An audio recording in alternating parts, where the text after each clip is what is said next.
নিখোঁজ স্বজনের খোঁজে কাঠমান্ডুর হাসপাতালগুলোতে ভিড় করছেন অসংখ্য মানুষ। কারো হাতে প্রিয়জনের ছবি, কারো কাছে লেখা নাম ঠিকানা। হাসপাতালের করিডোর থেকে জরুরি বিভাগের সামনে সবখানি উৎকণ্ঠা আর অপেক্ষা।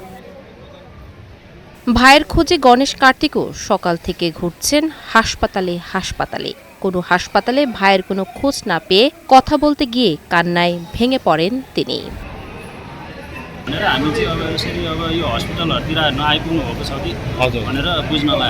শুধু গণেশ নয়, তার মতো আরও অনেক স্বজনের একই অবস্থা। কেউ চিকিৎসাধীন স্বজনের খোঁজ নিচ্ছেন, আবার কেউ নিখোঁজ প্রিয়জনের সন্ধানে ছুটছেন হাসপাতাল থেকে হাসপাতালে।